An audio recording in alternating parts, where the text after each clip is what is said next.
جب آپ media coverage کرتے بھی ہیں کبھی نہ یہ بات بھولیں کہ آپ ایک سوال پوچھیں، کیا عمران خان غدار ہے کہ 10 سال قید میں بیٹھا ہوا ہے؟ کیا عمران خان غدار ہے؟ اس نے کیا کاغذ کا کون سا جرم تھا اس کاغذ کے اندر جو یہ چاہتے نہیں کہ آپ سنیں، لیکن جو کچھ اس کاغذ میں تھا وہ ساری دنیا کو پتہ ہے۔ دوسری بات، وہی ڈونلڈ لو جس کے حکم کے اوپر جس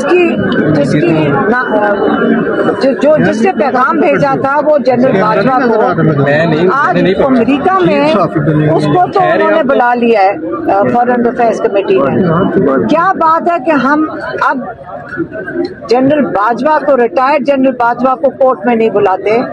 بتائیں کہ ناراضگی یہ ہے کہ جو ڈونلڈ لو نے باجوہ صاحب کو میسج بھیجا تھا عمران خان نے لوگوں کو کیوں بتا دیا؟ یہی اس کی سزا ہے 10 سال کی۔ پہلے آپ کیس 100 دن بھی یہاں بیٹھے رہیں، پہلے اس کا جو نچوڑ ہے وہ آپ کو پتا ہونا چاہیے۔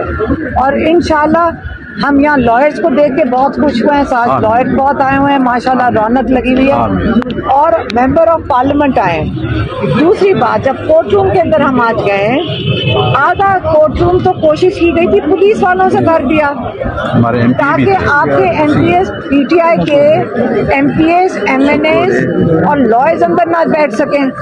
آج تو اتنی پولیس اندر بٹھا دی تھی وہ جج صاحب نے کورٹ روم میں کہ آج اس لیے ساروں کو باہر کھڑے ہونا پڑا۔ تو میری اپیل ہوگی عامر فاروق صاحب کے پاس کہ پلیز نہ گھبرائیں، یہ سارے لائرز اور ایم پی ایس یہ وہ لوگ ہیں جو پاکستان کی سب سے ذمہ دار کمیونٹی ہے۔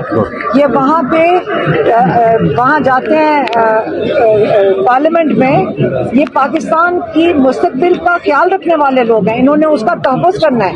یہ کیسے ہو سکتا ہے کہ آپ کو 50-60 پولیس والوں کو کورٹ روم کے اندر سیٹوں پہ بھرنا پڑے؟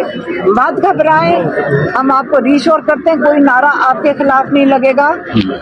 آپ بالکل اس چیز سے نہ گھبرائیں کہ نعرہ لگے گا، کوئی ایم پی اے، کوئی ایم این اے، کوئی لائر آپ کو کورٹ روم میں کچھ نہیں کہے گے۔ ہم آپ سے وعدہ کر رہے ہیں، پلیز آئندہ کے لیے آپ پروسیڈنگز کے دوران 50-60-70 پولیس والوں کو کورٹ روم سے باہر رکھیں، اور منڈے کو انشاءاللہ اور ہم یہ دوبارہ کیس چلے گا۔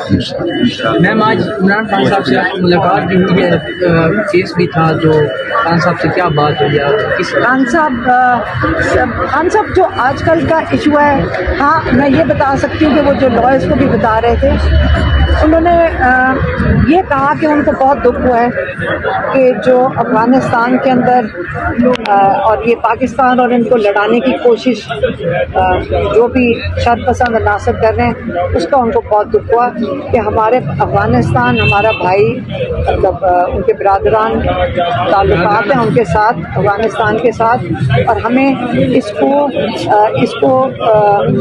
اوپر کام کرنا چاہیے بنسبت اس کے کہ کوئی ہمیں توڑنے کی کوشش کرے آپس میں۔ میم فلسطین کے حوالے سے بھی کوئی بات ہوئی ہے؟ فلسطین کے حوالے سے عمران خان نے میڈیا کو وہاں بتا دیا تھا، فلسطین کے اوپر تو عمران خان نے میڈیا کو ادھر بتا دیا تھا، اس کے اوپر کیا بات کرنی ہے؟ آج کل تو پاکستان کے ساتھ بھی وہی ہو رہا ہے جو فلسطین میں ہو رہا ہے۔